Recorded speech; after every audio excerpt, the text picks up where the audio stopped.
성경 말씀은 하나님의 말씀입니다.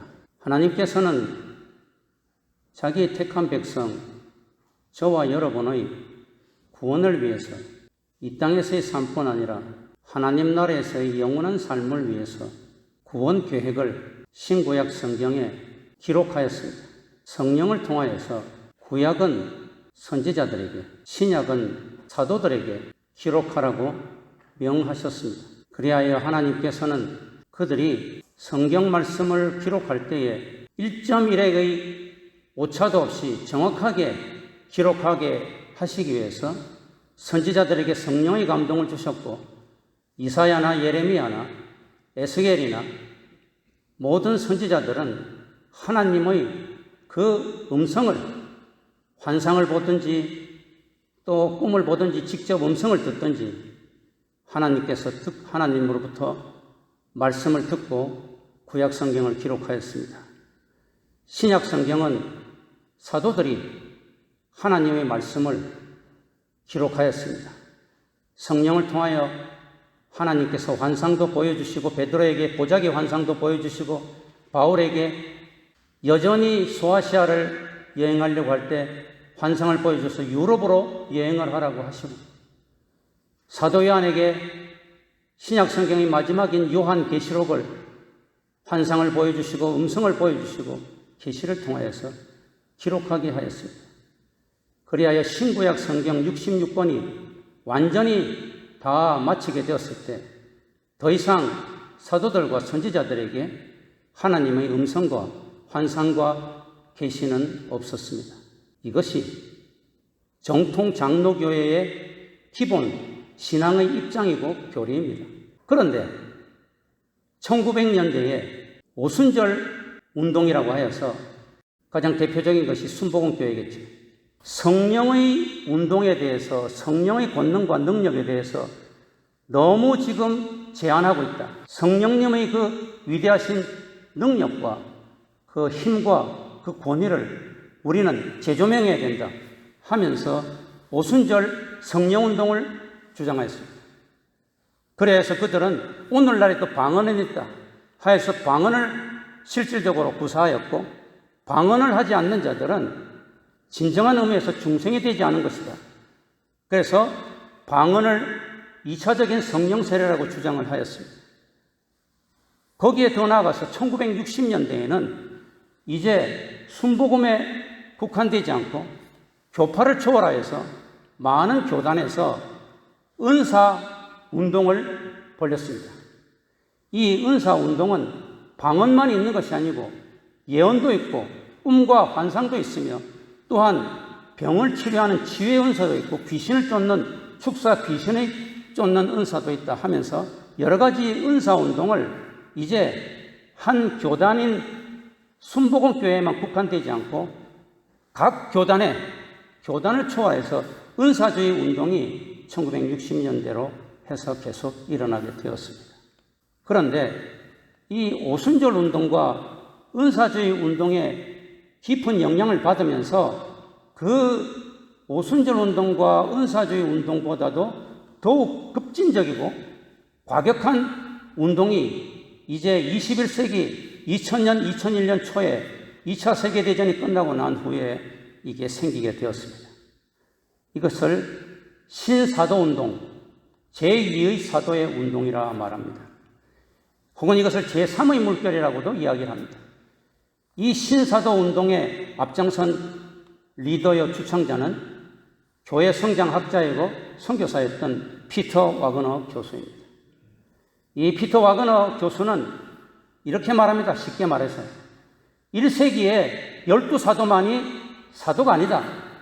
그 사도의 능력과 그 사도의 직임과 그 사도의 권위가 1세기로 끝난 것이 아니라 오늘날 21세기에 우리들에게도 똑같은 사도의 권한과 사도의 권위와 사도의 직임을 주었다.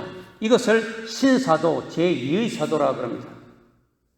그래서 피터 와그너를 중심으로 해서 전 세계의 미국을 중심으로 신사도운동이 퍼졌고, 오늘날 한국에도 이제 많은 그런 사도들을 그들이 임명한다고 합니다.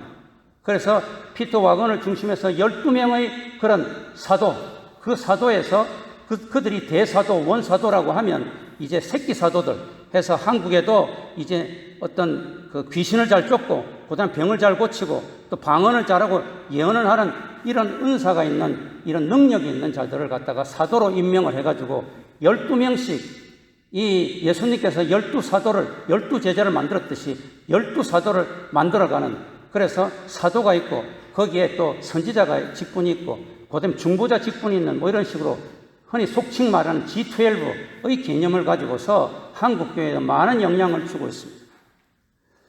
이 신사도 운동은 직통계시를 주장합니다. 직통계시는 무엇을 이야기하느냐? 하나님께서 지금 예배 드릴 때 나에게 직통으로 말씀하신다는 이야기. 이 성경에 나와 있는 말씀, 이거 말고 피터 와거너는 이렇게 이야기합니다. 성경 66권 외에 우리에게는 신선한 세계, 신비주의 세계가 있다고 합니다. 우리는 그 신선한 세계, 신비주의 세계를 피터 와거너를 비롯한 신사도에게 배워서 그것을 여러분들이 깨닫고 실천해야 된다라고 이야기를 하고 있습니다. 매우 주관적이고 매우 신비주의적인 것을 이야기를 하고 있습니다. 그래서 오늘 고린도전서 14장에 있는 30절에 나와 있는 계시가 임하면 다른 사람은 잠잠할 때 이 계시를 직통계시로 말해서 지금 하나님께서 예배하는 가운데에 나 와그너에게 이렇게 말했던, 코로나는 2020년 11월에 끝난다. 하나님이 나에게 말씀하셨다.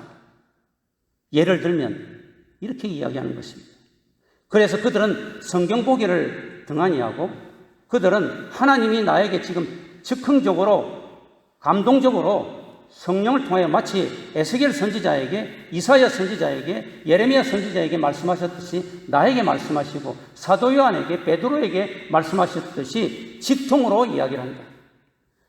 그런데 그 말씀의 그 권위가 1세기에 사도 요한이나 사도 베드로나 사도 바울에게 말씀하셨던 1.1획도 틀림이 없는 그 말씀의 권위와 그 사도의 직임과 똑같다. 그렇게 이야기하고 있습니다. 이것이 말이나 되는 소리입니다.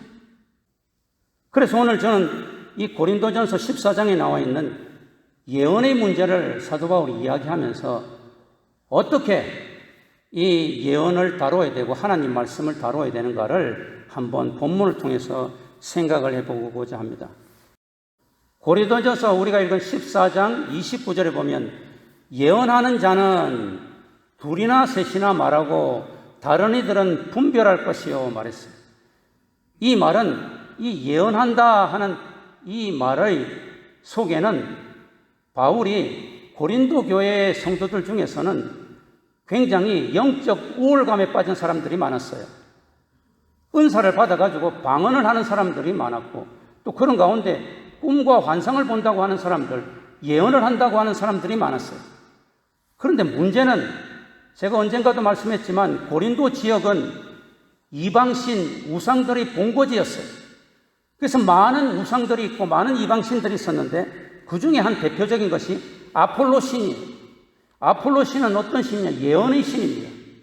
이 예언의 신이 이제 무엇을 특별히 강조하는가 하면 아이를 언제 낳을 것인가, 아이를 못 낳는 사람에게 아이를 낳게 하는 것, 그 다음에 나의 운명이 어떻게 될 것인가, 우리나라의 장래가 어떻게 될 것인가, 내 가정의 운명이 어떻게 될 것인가, 또 나는 행운이 있는가 불행한가, 이 세 가지를 특별히 예언하는 이 이방신, 우상의 신이 고린도 도시에 만연한 것이 아폴로 신이에요.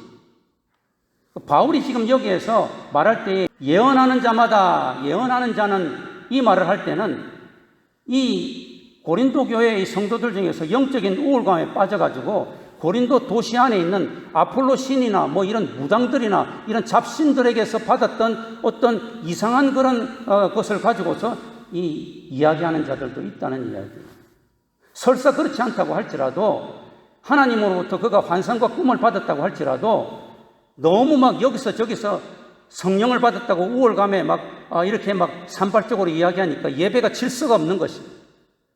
그래서 만약에 너희들이 진짜 하나님으로부터 환상과 꿈을 받았다고 하면 둘 혹은 셋, 너무 많이 나오면 안 된다. 둘이나 셋만 예언을 하라. 하나님께 받은 환상이나 꿈이나 그런 음성을 말하라. 그런데 그거로 끝나는 것이 아니고 다른 이들은, 이 말은 예배를 드리고 있는 모든 성도들은 분별할 것이요. 이 지금 말하고 있는, 내가 하나님으로부터 말씀을 받았는데 코로나는 내년까지 계속된다고 하더라. 저 말이 성경 말씀하고 맞는가? 분별하라 그랬어요. 이 분별은 어떻게 하느냐? 기록된 계시, 신구약 성경, 이것을 기록된 계시, 특별 계시라 그러죠. 신구약 66권을 가지고서 분별하라는 이야기. 그러니까 예언을 한다고 하는 사람들, 그 사람들은 질서 있게, 무질서하게 하지 말고 질서 있게 하되, 다른 듣는 모든 사람들은 지금 하나님이 말씀하셨다고, 저 사람에게 말씀하셨다고 하는 꿈과 환상 중에 보여주었다고 하는 것을 저것이 맞는가? 성경 말씀을 통해 가지고 분별하라. 그렇게 이야기를 하고 있습니다. 제가 이전에 뉴올리언즈에서 목회를 할 때 미국 교회를 빌려서 예배를 드렸는데 한 달에 200불 주면서 이렇게 조그만 예배실을 사용하였는데 새로운 젊은 목사가 오더니 너희들 좀 나가줬으면 좋겠다. 만약에 정 나가지 않으려면 한 달에 1000불을 달라고 했어요. 그래서 이거는 도저히 이렇게 할 수가 없구나. 그래서 우리가 그러면 적은 것이라도, 적은 예배당이라고 하더라도 성전을 구입을 하든지 건축을 하든지 합시다 해서 성전 건축을 위한 기도회를 하게 되었습니다. 어려운 가운데에도 매일 새벽 기도를 40일 동안 했는데도 하나님으로부터 아무 응답이 없고 징조가 없었습니다. 그런데 이제 12월 말에 나가야 되는데 아직 기도가 끝나고 난 다음에 70일이나 남았어요. 그래서 우리가 지금은 기도할 것밖에 없다 해서 매일 우리가 기도하자 해서 저녁 10시부터 새벽 2시까지 심야 기도라고 할까요? 철야 기도 할까요? 계속해서 기도를 했습니다. 그런 가운데에 은혜가 충만하고 성령이 충만해서인지 어느 날 여자 집사가 아침에 달려왔어요. 그러더니 굉장히 얼굴이 아주 그냥 격앙되고 이런 가운데서 목사님, 제가 어젯밤에 환상을 보았습니다. 꿈에 하나님께서 나타나셔서 저에게 말씀하셨습니다. 그래가지고 제가 이 고린도전서 14장이 생각이 나서 그거 참 축하할 일입니다. 그러나 굉장히 조심해야 됩니다. 그리고 이 14장에도 보면 방언이나 예언은 교회의 덕을 위해서 사용되어야 된다고 했습니다. 그러니까 이것을 절제를 하고 또한 무질서하게 해서는 안 되고 특별히 성경 말씀으로 하나님께서 나에게 꿈을 주시고 환상을 주신 것을 잘 분별하고 검증해야 됩니다. 그렇게 말하니까 알겠습니다 했음에도 불구하고 이 사람이 연약하니까 처음 받은 이 엄청난 자기에게는 익사이팅한 이런 사건을 가지고서 그 여자 집사가 이 마트를 하고 글로소리를 하고 있었는데 여기에는 이제 우리 교회 성도들도 많이 오고 다른 교회 성도들도 많이 오고 불신자들도 많이 오는데 올 때마다 김 집사, 당신은 어제 내가 꿈에 봤는데 까만 옷을 입고 있는데 지금 마귀에게 지금 이렇게 문제가 있어. 이런 이야기를 한다든지 당신은 지금 미장원을 하는데 그 미장원을 하나님께서 말씀하시는데 이제 올해 안으로 문 닫아야 된대. 마구 그냥 절제 없이 이야기를 하는데 그것이 다 맞느냐? 거의 맞는 것이 없어요. 나중에는 그 당시에 뉴올리언즈에 교회가 6개 있었는데 이 뉴올리언즈에 내가 어제 꿈을 꾸니까 목사들이 믿음의 수준이 너무 어려. 그래서 아주 조그만 애기 같은 이런 수준이에요. 그래서 하나님이 나에게 주전자를 주어서 물을 막 이래 붓게 했어. 막 떠들고 돌아다니. 이게 교회에 건덕이 있습니까? 그러면 그 아주 어린 이 목사에게서 말씀을 배우고 있는 성도들은 어떻게 돼요? 여기에 고린도 교회 성도들도 영적으로 뭔가 방언을 좀 받았다고 또 하나님께서 꿈과 환상을 주셨다고 해가지고 이걸 가지고 막 예배를 드릴 때 여기서 일어나고 저기서 일어나고 하나님께서 말씀하신다. 코로나는 이제 끝난다. 예를 들면 장사는 할 필요가 없다. 라든지. 제가 어느 아주 속칭 말하는 신령한 그런 은사가 있다고 하는 그런 분이 저한테 전화를 했어요. 목사님, 힘들어도 조금 기다리십시오. 하나님이 말씀하시는데 2년만 있으면 교회가 엄청 커져서 제가 보니까 큰 체육관 같은데 많은 사람들이 가득 차고 거기에서 목사님 말씀하시는 것이 보였습니다. 아마 좋은 소리니까 엄청 기분은 좋던데 2년 후에 지금 교회가 없어서 쫓겨날 상황인데 그렇게 말했는데 제가 그걸 완전히 믿었으면 어떻게 됐을까요? 이 바울은 지금 여기에서 그런 어떤 무분별한 그리고 성령을 지금 직통으로 받았다고 하는 특별히 이 직통 계시를 이야기하는 하나님이 나에게 지금 직통으로 말씀하시는데 그것은 사도 요한이나 사도 베드로나 사도 바울과 같은 그런 정확한 권위와 능력과 직임을 가지고 있다라고 하는 신사도파 그것을 이끌고 있는 피터 와그너 오늘 한국에도 그 영향을 받아서 많은 목사들이 많은 교회가 교파를 초월해서 교회는 제대로 안 되고 굉장히 힘들고 어려우니까 하나님이 직통으로 말씀하셨다는 것에 매달려 가지고 있는 사람들이 많아요. 그런데 성경에서는 지금 그렇게 말씀하고 있지 않습니다.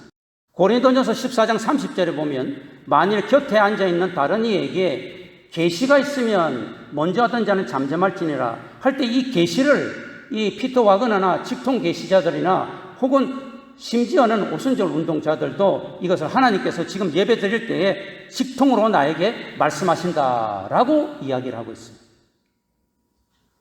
그래서 여러분이 잘 알다시피 뭐 어떤 유명한 그런 목사님들은 내가 지금 기도하고 있는데 하나님이 갑자기 나에게 말씀하십니다. 이 가운데에 지금 다리를 절고 있는 사람이 있는데 그 사람은 지금 반드시 소아마비에서 벗어서 일어날지어다 할렐루야 막 그러면 전부 다 할렐루야. 그런데 진짜 소아마비가 일어날 때도 있지만 그렇지 않을 때도 너무 많아요. 여기에서 다른 이에게 계시가 있으면 이때 이 계시를 칼빈주의자들과 복음주의자들, 개혁주의자들은 뭐라고 이야기하고 있느냐? 이것은 하나님의 말씀이 선포될 때, 신구약 기록된 계시, 신구약 성경이 선포될 때에 그 말씀을 성령이 감동해서 내 마음에서 그 말씀을 나의 삶에 현재의 고난과 어려움에 적용하는 것이다. 그렇게 말하고 있습니다. 그러니까 지금 하나님 말씀 선포할 때 끝까지 참는 자가 구원을 얻으리라. 마가복음에 있는 말씀을 설교하고 우리가 정말 믿음이 있는다는 것은 끝까지 참는 것을 말합니다. 라고 선포가 되었을 때 그것을 받는 모든 성도들은 각자의 삶의 정황이 달라요. 그러나 내가 지금 어렵고 힘들어서 이 배농사를 때려치우려고 그랬는데 끝까지 참아야 되겠구나. 다시 한번 내년에도 주님 의지하고 물을 주고 가꾸며 힘을 내어서 해봐야 되겠다. 이렇게 이것이 나에게 하나님께서 주시는 말씀을 통한 설교를 통한 계시란 말이에요.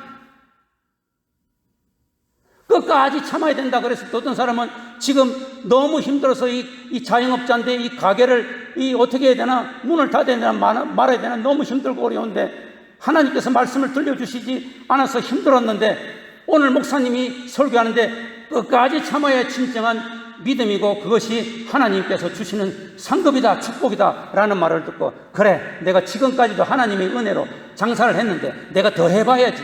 이것이 바로 계시라. 14장 31절에 보면 너희는 다 모든 사람으로 배우게 하고 모든 사람으로 권면을 받게 하라. 예배를 드리는 모든 성도들을 다 하나님 말씀을 배우고 하나님 말씀으로 인카리지 이 위로를 받고 힘을 얻고 능력을 받게 하기 위해서 하나씩 예언할 수 있느니라. 다시 말해서 막 그냥 무질서하게 중구난방으로 막 해가지고 엉망진창으로 하지 말고 한 사람씩 그런데 많이 하지 말고 2사람이나 3사람만 예언하라. 이럴 때에 이 예언하다 하는 프로페티오 이 단어는 현재형이에요. 14장 31절에 하나씩 예언할 수 있느니라 할 때 이 단어가 이 현재 진행형인데 14장 7번 나와요. 예언한다는 말이 1절, 3절, 4절, 5절, 24절, 31절, 39절 7번 예언하다라는 동사가 나오는데 모두가 다 현재 진행형이에요. 이 말은 바울이 무엇을 의미하는가? 예언하다 하라는 이 단어 속에는 규칙적으로 현재 계속해서 하나님의 말씀을 선포하고 하나님의 말씀을 설교하는 설교의 기능을 강조하는 것을 가르쳐주고 있어요. 우리가 하나님께 음성을 듣고 환상과 꿈을 보는 것은 매일 꿈꾸는 거 아니잖아요. 매일 환상을 보지 않잖아요. 매일 하나님이 직통으로 음성을 들려주십니까? 아니에요. 그러면 여기서 바울이 이야기하는 예언하다라고 하는 이 동사는 주일날 날마다 돌아오면 매 주일마다 목사가 설교하죠. 수요일날 설교하죠. 새벽기도 설교하죠. 철야기도 설교하죠. 규칙적으로 매일 설교하는 이 현재 진행형 동사, 그것이 예언하다라고 하는, 그래서 예언하다고 하는 것의 가장 중요한 기능은 하나님의 기록된 계시, 신구약 성경 66권을 해석하고 선포하고 설교하는 것을 의미합니다. 고린도전서 12장 8절에서 10절에 보면 성령의 은사들이라 하면서 9가지가 나옵니다. 지혜의 은사, 지식의 은사, 믿음의 은사, 병 고치는 은사, 능력 행하는 은사, 예언하는 은사, 영분별하는 은사, 방언하는 은사, 방언 통역하는 은사. 9가지의 성령의 은사를 말하는데 거기에 설교의 은사는 없어요. 그런데 바로 그 밑에 12장 28절에 보면 하나님이 교회에 여러 가지 은사를 가진 사람들을 세우셔가지고 교회를 이끌어가게 만들었는데 첫 번째 은사를 가지고 교회를 이끌어가는 사람이 누구냐? 사도요. 두 번째는 선지자요. 세 번째는 교사라. 그런데 이 은사, 성령의 은사를 받아서 교회를 이끌어가는 가장 중요한 지도자인 사도와 선지자와 교사의 가장 중요한 책임은 기록된 신구약 성경 66권을 가르치는 거예요. 해석하고 성령의 감동을 받아서 성령의 조명함을 받아가지고 하나님의 말씀을 하나님의 말씀답게 바르게 가르치고 설교하고 선포하는 것. 이것이 사도와 선지자와 교사, 성령의 은사로 교회를 이끌어가는 이 지도자들이 가장 중요한 책무입니다. 그런데 성령의 은사 9가지 중에서 설교를 이야기하지 않고 있어요. 그것은 예언 안에 설교의 기능이 포함된다는 것을 가르쳐주고 예언 중에서도 설교의 기능이 가장 중요하다는 것을 가르쳐주고 있습니다. 설교하다라고 하는 이 동사는 유앙겔리조, 케루소 두 가지를 씁니다. 설교하다, 전파하다, 선포하다. 유앙겔리조, 케루소. 그런데 고린도전서 12장에서 14장에는 이 유앙겔리조, 케루소라는 설교하다라는 이 동사가 한 번도 사용이 안 되고 있어요. 대신 다른 고린도전서 장들에서는 이 설교하다는 유앙겔리조와 케루소를 계속 사용하고 있어요. 1장 17절에 유앙겔리조, 1장 23절에 케루소, 9장 16절에 유앙겔리조, 9장 18절에 유앙겔리조, 9장 27절에 케루소, 15장 1절에 유앙겔리조, 15장 2절에 유앙겔리조, 15장 11절에 케루소, 15장 12절에 케루소. 이 많은 부분을 설교하다라는 이 단어를 사용하고 있어요. 그렇다고 할 것 같으면 고린도전서 12장에서 14장 사이에 사도의 가장 중요한 직분이 설교하는 것이고 선지자의 가장 중요한 직분이 하나님의 말씀을 가르치는 것인데 그것을 사도 바울이 사용 안 할 리가 없어요. 왜 예언하다라는 말로 대체했느냐? 바로 예언의 가장 중요한 기능은 꿈을 보고 환상을 보고 하는 것도 중요하지만 그것은 신구약 성경을 만들 때에 사도, 선지자와 사도를 통해서 이미 다 끝났고 가끔 가다가 성령의 어떤 은사로 혹은 꿈을 보고 계시를 보고 환상을 볼지 몰라도 그건 그렇게 중요한 것이 아니다. 정말로 선지자들이 목숨 걸고 피 묻은 복음, 사도들이 목숨 걸고 피 묻은 복음, 신구약 성경 66권 이 말씀을 깊이 묵상하고 성령의 감동을 받아서 설교하고 가르치고 이렇게 하는 것이 예언의 기능이라 그것을 이야기하고 있어요.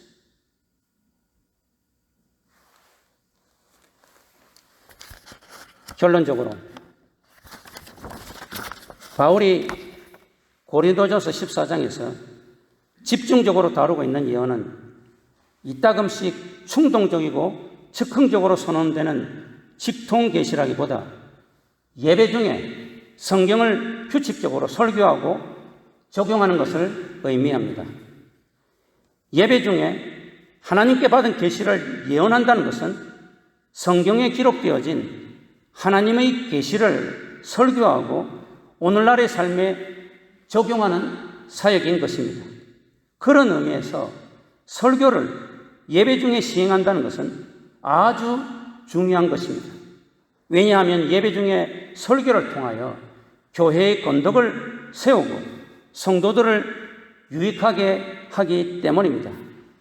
설교의 목적은 교회 성도들을 교화하고 용기를 주고 위로하기 위함입니다. 특별히 구원사적인 설교를 통하여서 구원에 관한 하나님의 치밀하고 놀라운 계획을 성도들에게 선포하는 것은 교회의 덕을 세우고 신앙을 성숙시키는 데에 매우 중요합니다. 교회의 첫째 기능은 예배의 기능인데 그 기능 중에 가장 중요한 것 중에 하나가 하나님의 말씀, 기록된 계시의 말씀, 신구약 성경을 바르게 선포하는 일입니다. 개신교 신앙과 윤리의 모범이 되었던 청교도들은 예배에 있어서 핵심적인 부분이 설교라고 생각했습니다. 청교도들은 설교를 교회의 개혁과 영적 부흥의 대표적이고 가장 효과적인 수단으로 여겼습니다. 또한 개혁주의 예배의 이론을 제공하는 웨스트민스터 예배 모범에도 말씀의 선포는 구원에 이르게 하는 하나님의 능력이요 복음의 사역에 가장 위대하고 탁월한 부분으로 성실히 수행하여야 할 것이다. 그럴 때 설교자는 부끄러움을 당하지 않게 될 것이며 또한 설교자 자신과 듣는 사람들을 구원하게 된다라고 명시하고 있습니다. 그러므로 예배 중에 성도들이 예배 중에 성도들이 관심을 갖고 집중해야 할 것은 신사도파들이 주장하는 것처럼 직통계시가 아닙니다. 지금 너무 살기가 어려운데 내가 지금 직장을 가야 되나 말아야 되나, 이제 12월 3일이면 우리 아들 수능 보는데 어떻게 될 것인가, 하나님이 나에게 직통으로 음성을 들려주시지 않나. 흔히들 말하는 무슨 점쟁이들도 무당들도 그 악령에게 이야기 들었다고 하잖아요. 그것들도 가끔 맞는 것도 있잖아요. 그래서 내가 정말 하나님으로부터 직통으로 음성을 들어야 되겠다, 이 피터 와그너처럼 이 직통계시 신사도 운동처럼 해서는 안 된다는 것이죠. 정말로 우리가 집중해야 될 것은 설교입니다. 설교란 성경을 통해서 계시된 하나님의 말씀을 오늘날의 성도들의 삶에 적용하여 전파하는 것입니다. 실로 예배 중에 관심을 가져야 될 것은 신사도파들이 정말로 사모하는 것처럼 즉흥적이고 충동적인 환상과 신비의 직통 계시가 아니라 기록된 하나님의 말씀을 성령의 감동과 조명으로 해석하고 설교하는 것입니다. 그리고 그 말씀을 성도들의 삶에 적용하는 것입니다. 영국의 유명한 설교가였던 신앙가였던 로이드 존슨은 성경 말씀의 중요성을 이렇게 역설합니다. 성경은 언제나 하나님의 말씀을 통해서 역사한다. 많은 사람이 성령이 직접 역사하신다고 주장하는데 잘못됐다. 퀘이커 교도가 청교도의 주류에서 이탈한 원인은 그들은 말씀은 필요 없고 신구약 성경은 필요 없고 성령이 각 사람에게 어떤 신비한 방식으로 내적인 빛으로 직접 말씀하시는 것, 여기에만 관심을 가졌다. 그러나 그것은 천만의 말씀입니다. 성령은 언제나 기록된 신구약 성경 66권을 사용하십니다.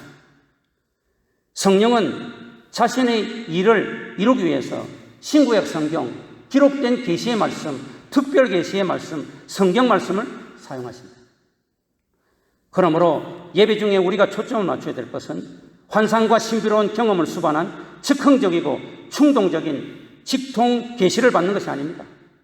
기록된 신구약 성경 말씀, 정말로 지나온 우리 선진들이 목숨 걸고 이 말씀을 하나님께 받아서 기록한 이 신구약 성경 66권을 통해서 하나님의 뜻과 계획이 나타나는 것에 집중해야 됩니다.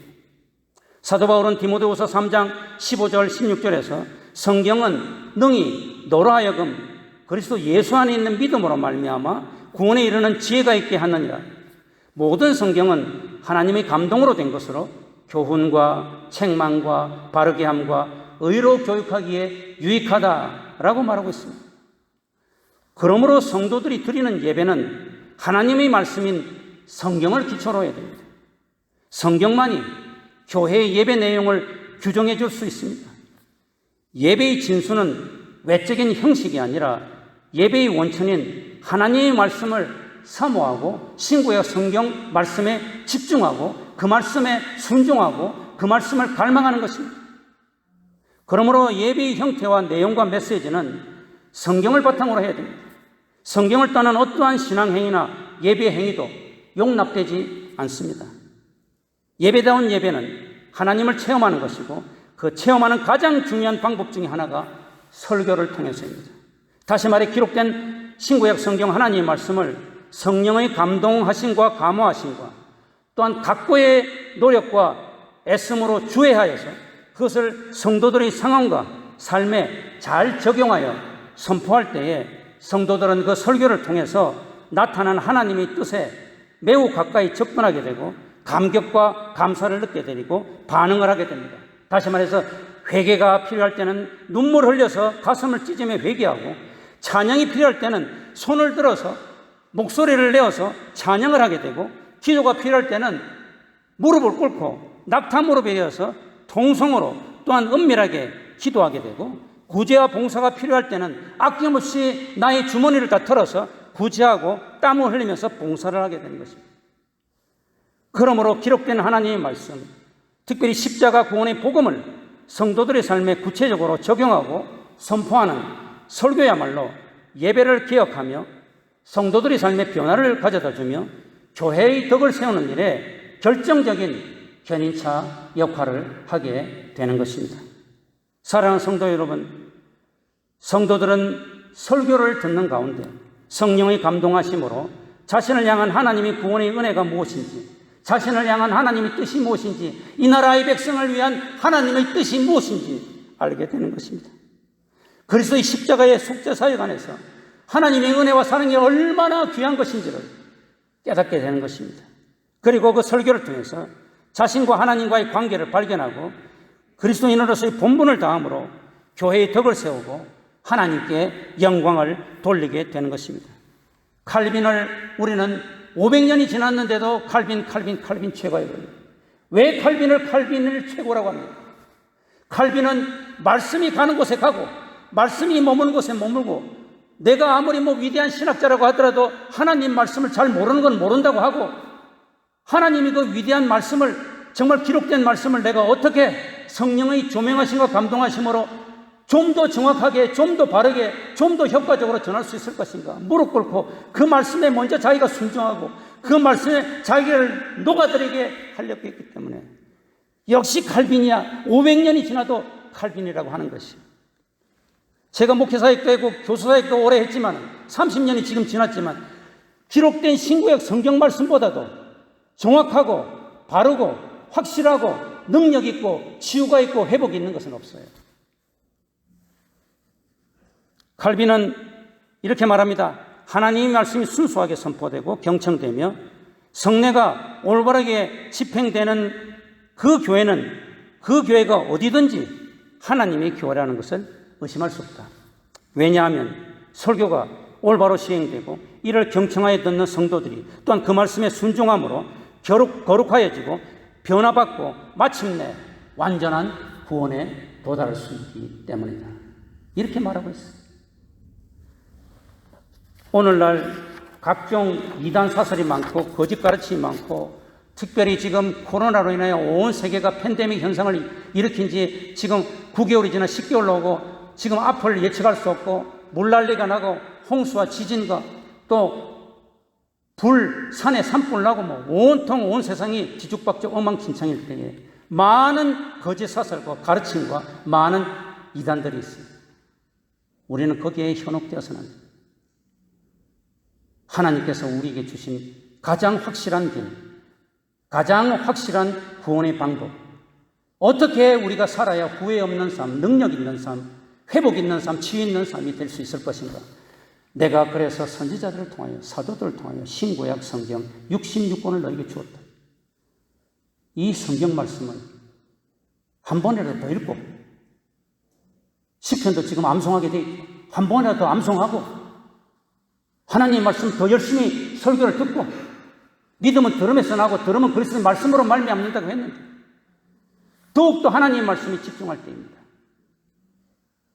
너무나도 답답하고 힘들고 어려우니까 하나님이 직통으로 나에게 음성을 들려주시면 확실한 해결이 있을 것인데, 전부 다 그거는 무의미해요. 가짜예요. 거기에 소망을 두고 따라가다는 망합니다. 바로 근데 이 어렵고 힘든 상황 속에서 우리에게 진정한 힘이 되고 위로가 되고 능력이 되고 치유가 되고, 주의 말씀은 내 발의 등이요 내 길의 빛이라고 시편 기자 고백했듯이 진정한 우리의 삶에 빛이고 길이 되고 표대가 될 수 있는 것은 신구약 성경 66권 뿐임을 잊지 마시고 말씀 중심으로 살아가는, 그리하여 하나님으로부터 여러분의 모든 문제가 해결을 받고 또한 치유를 받고 회복의 역사가 나타나는 놀라운 축복이 있기를 주 예수의 이름으로 축원합니다.